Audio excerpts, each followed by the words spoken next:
Hi all, you're watching Year 2, Unit 1, Section 2. Today's topic is making healthy choices. First I go to a Dutch telling about healthy choices because this is about de schijf van 5.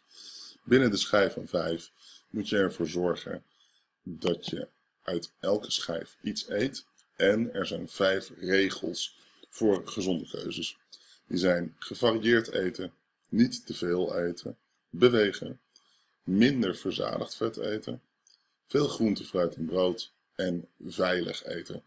Als je meer wil weten over de schijf van 5 en hoe je gezond kan eten en kiezen, dan raad ik je aan om naar voedingscentrum.nl te gaan en de schijf van 5 te bekijken. Ik zal hem laten zien in de description bij deze YouTube. Ook kan je hier kijken hoeveel jij nodig hebt. Stel je voor je bent een meisje en jij bent 12 jaar, dan kun je hier je advies zien van voeding wat je op een dag binnen moet krijgen om alle nutriënten, all nutrients, binnen te krijgen. Oké, tot zover de schijf van 5. Next part is about what is healthy. Healthy is when you have the right body mass index.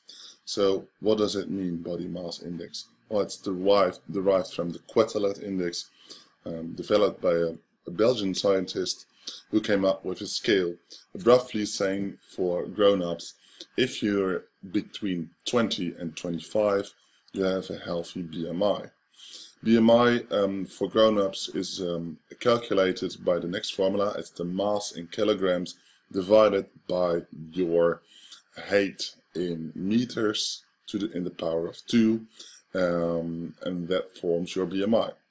But we have the internet, and at this size, betterhealth.vic.gov.au, you can calculate your own BMI, and this one's for children, which is important because they have other graphs and scales. So let's say you're a guy and your age is 11 years and 2 months. Your height in meters measures around 1.65 meters and your weight is 55 kilograms. Press calculate and it says BMI is 20, which is considered a healthy weight. In this graph there's a point and you see it's just healthy weight. So if you weigh about 57, you would go in overweight. It's shown in green, which is healthy, yellow, which is overweight, red, which is obese, more than 30% overweight, and blue, which is underweight. So please stay in the healthy weight sections. Okay, next part I'd like to discuss is, I want to close, yes. QR codes. Ever heard of QR codes? These are QR codes, and you can scan them using your phone. It will become more important this year because I'm introducing the QR code to the microscope, so you can scan the microscope and see how you have to focus. QR code for this movie, you have to remember, a QR code was originally developed by Denso. Denso is a company which delivers parts to Toyota and to Suzuki, and they started using QR code, which stands for Quick Response Code. This is the website of Denso. So Denso is the inventor of QR code. Okay.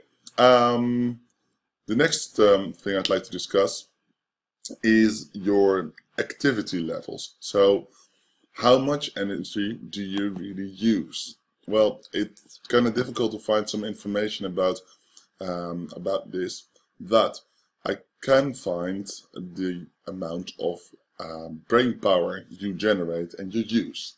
Your brain is about 1.4 kilograms, says Scientific American, only 2% of your total body weight, but it demands 20% of your metabolic rate, which says of all the energy you take in, 20% is used by your brain if you're doing almost nothing. This almost nothingness comes to 63 watts of energy, which is the same as 63 joules every second. So for your brain, that means 12.6 watts of energy is needed just to think. So yes, you burn energy while thinking. And while doing other things, sleeping, you use about 5 kilojoules a minute. Bicycle racing, 62 kilojoules a minute. And remember, this is joules a second, and the other things are kilojoules a minute. But yes, you use some energy. If you want to read the article, in the comments will be the website. Okay. The next thing is safety, hygiene and safety. In food is a lot of energy, and we are not the only ones who benefit from this energy. Also other microorganisms like bacteria, fungi, and other animals like to eat our food. So you have to protect your food for getting spoiled. Well, there is a whole section of food preservation methods. And these methods contain drying, cooling, freezing, on and on and on. You can read them here on this Wikipedia page, which I will link to you in the comments. And if you finish doing the normal exercises for this section, maybe you could pick one of these food preservation methods and see how they work out for food and how does it change food. For example, you have a hint: if you have fresh spinach, it looks different than cooked spinach.